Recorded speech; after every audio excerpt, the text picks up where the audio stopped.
2023 was an uneventful year for Dragon Ball Super.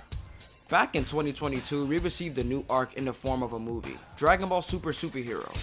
In 2023, we got Dragon Ball Super Superhero again, but in manga form.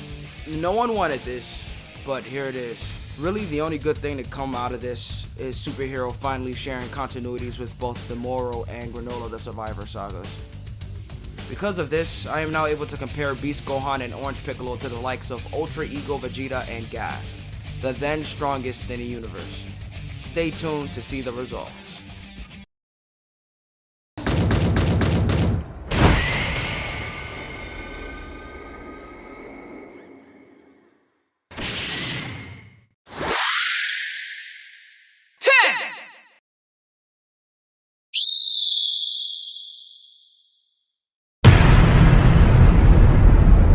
Cell Max is the latest antagonist of the Dragon Ball Super manga series.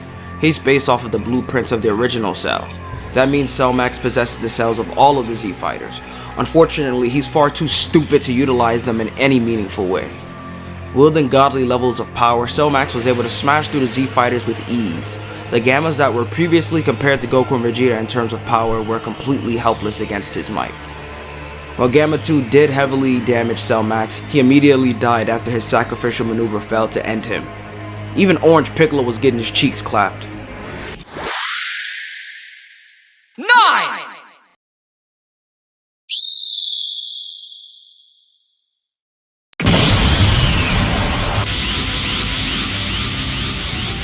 This is a bit of a weird entry. While the Dragon Ball Super Broly movie wasn't adapted into manga, it is mentioned that the events of that movie did occur in the manga continuity. This includes Goku and Vegeta having no choice but to resort to fusion. So the Gogeta vs Broly fight does indeed happen in the manga continuity. 8!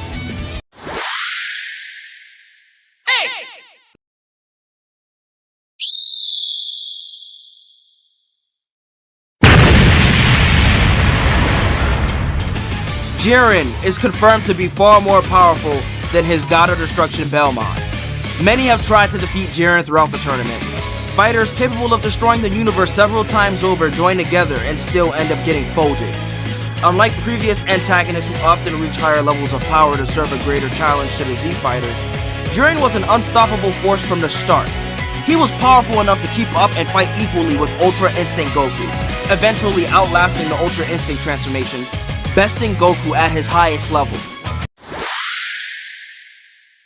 7!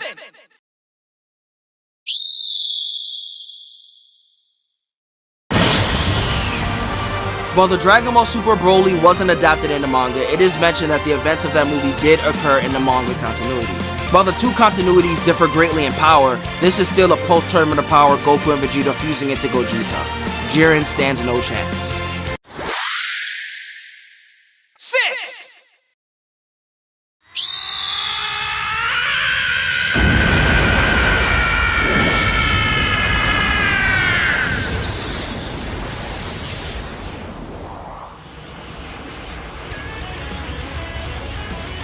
Saiyans are a warrior race that lusts for battle.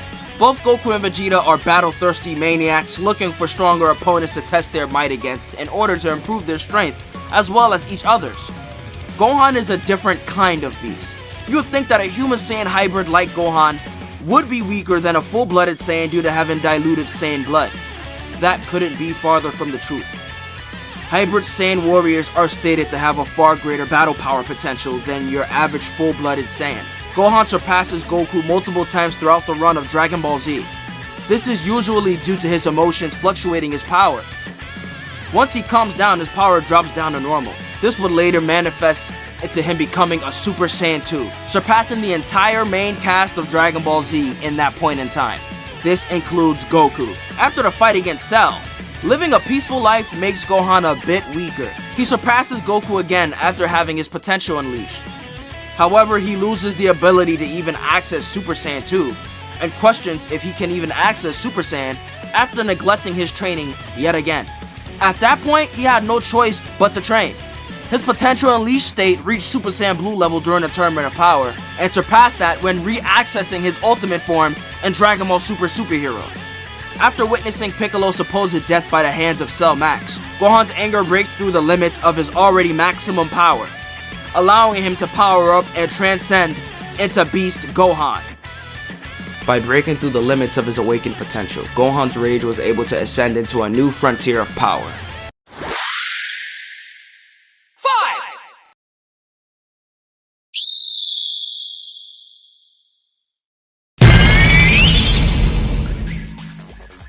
Granola is a bounty hunter that happens to be the sole survivor of the Cerealian race. The Cerealians were wiped out by the command of Frieza, orders that would be carried out by the Saiyans. These events all happened when Granola was a child. During his bounty hunting career, Granola would learn that the once dead Frieza was actually alive. He'd also learn about the existence of two surviving Saiyan warriors, that being Goku and Vegeta. With all of this information, as well as the new info of existing Dragon Balls on planet Cereal, Granola would use the Cerealian Dragon Balls and wish to become the strongest in the universe. In exchange, he'd sacrifice half of his remaining lifespan. With his newfound power, Granola was able to two-shot Ultra Instinct Goku and defeat Ultra Ego Vegeta after awakening his full power. 4!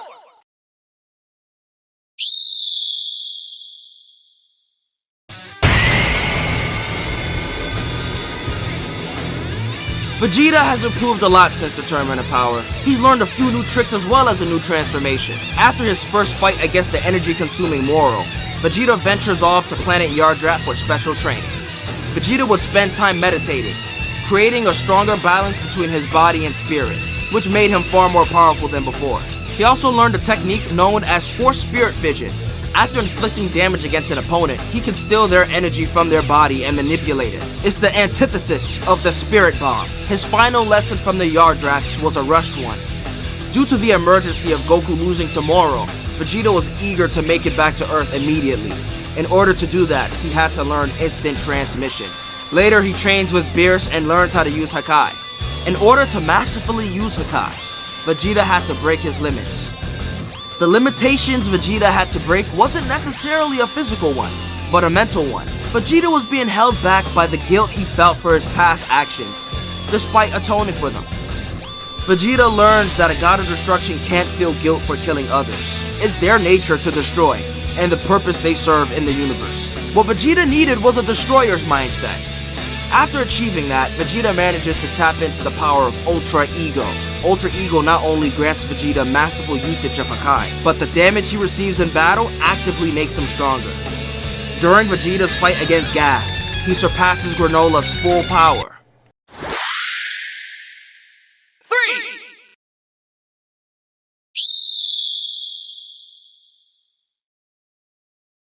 Here goes. Ultra Instinct!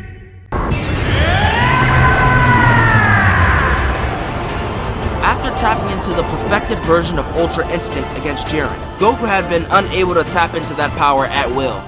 Luckily, his training with the Angel Mirrors taught Goku how to tap into Ultra Instinct Sign at will. It isn't until Mirror's erasure that Goku powers up yet again.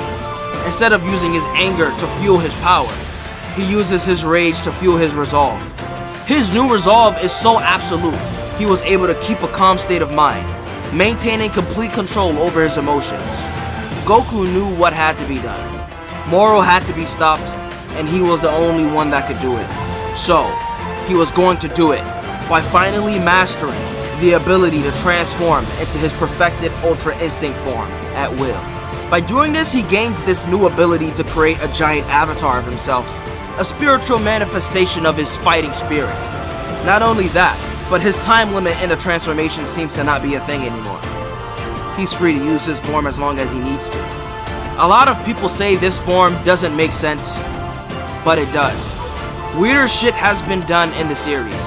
People are always so confused whenever Goku uses it, and it doesn't help that there isn't much of an official name or explanation of this ability. If you guys would like me to explain it in a future video, let me know in the comment section below. Returning to Goku. While not as good as the Ultra Instinct transformation, Goku later learns the Ultra Instinct technique, a technique that allows his body to move without thinking during battle. The accuracy of the technique improves as Goku powers up to higher transformations. Goku's Ultra Instinct form would fail him later on against Granola. Not even Ultra Instinct could save him from that ass beating. There was just nothing he could do to dodge those hands. He used his strongest form and got his saddle tossed in 2 shots.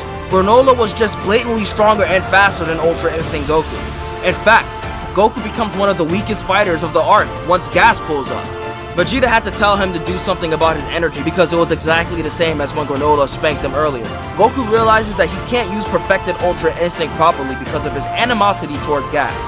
He recalls Whis telling him that he needed to stop imitating the angels and to use Ultra Instinct in the most effective way he can to fit his needs. A way that suits him. So after meditating, Goku found a way to create his own version of Ultra Instinct Sign that allows him to fight with his aggression. True Ultra Instinct is an Ultra Instinct form that allows Goku to retain all of his true emotions while tapping into the power of Ultra Instinct Sign. By doing this, he surpasses Ultra Ego Vegeta.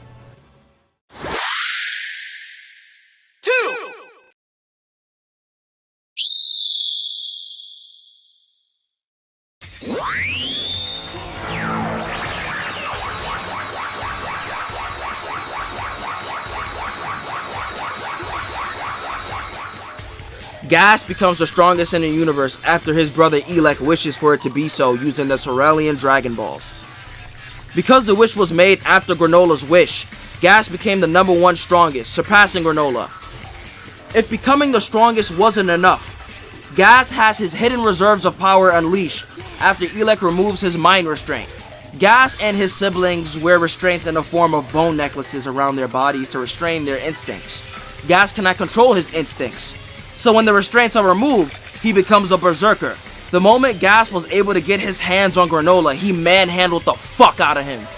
He rearranged the environment using Granola's face, commits domestic abuse against his siblings, and then starts beefing with a fucking rock. Listen, we've seen Broly go berserk, but he was never beefing with literal fucking minerals. He stops beefing with the rock, blitzes Vegeta on sight for no reason, so fast to the point that when he pulled up, no one realized what was happening until Vegeta was already getting his salad tossed. Goku comes to help homie, and Gas ends up suffering from a PTSD attack. Goku reminded Gas of that one time he was a kid and pulled up on Bardock. If the man is having PTSD, you already know what Bardock did to him. He beat his ass. Elec talks some sense into Gas, which leads to him mastering his awakened state. After that, he gets dressed, makes himself decent, and just robs Granola of the ability to fight back by snapping his arms. Gas not only removes Granola's sight, but he removes his ability to see what's about to happen to him by blasting his eyes out. He sets him up for Elec to blow his back out with his golden glizzy. He then goes on to disrespect both Ultra Instinct Goku and Ultra Ego Vegeta at the same time. Once Goku surpasses Gas with his true Ultra Instinct, Gas draws out even more of his power by sacrificing more of his lifespan in order to surpass Goku yet again. The stronger he got, the older he got. Even with the help of a newly restored Granola, there was nothing the 3 heroes could do to stop this old man. Goku and Vegeta end up getting folded by a senior citizen 2 arcs in a row. 1!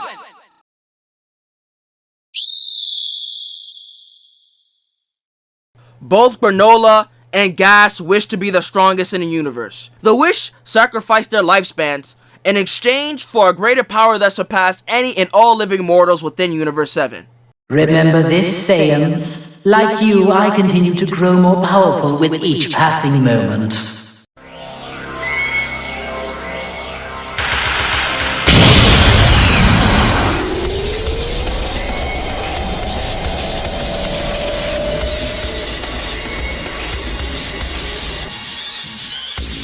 While Frieza is immortal, when those wishes were made, he was not in Universe 7. In fact, he was in a completely different dimension altogether. That dimension just happened to be a room of spirit and time. Frieza would only train there for 10 days. If you know about the room of spirit and time, you know what that means. The man has been training for 10 years. A whole decade. We witnessed his power skip over Goku's 17 years of training and fighting for the Earth's survival in just 4 months. He just spent 10 years doing the same thing. He pulls up to Planet Cereal, Gas wants to fight. Frieza takes his life away. Pulls up on Elec, puts him on a fucking t-shirt. He then reveals that he has a new form, Black Frieza. Goku and Vegeta have recovered from their earlier battles. Goku enters True Ultra Instinct. Vegeta enters Ultra Ego. Frieza tosses their salad in a single shot. There is no fight. He just one-shots Goku and Vegeta in their strongest forms. Ultra Ego Vegeta gets stronger by taking damage. Frieza hit him once, and he lost the form. He just tossed their salad and left them crying on the floor just to flex his new form. He didn't even bother killing them because he could basically end their lives whenever he wants. He just pulled up, asserted his dominance by folding ops, and just went home after that. We live in a society where Frieza is the strongest character in Dragon Ball Super.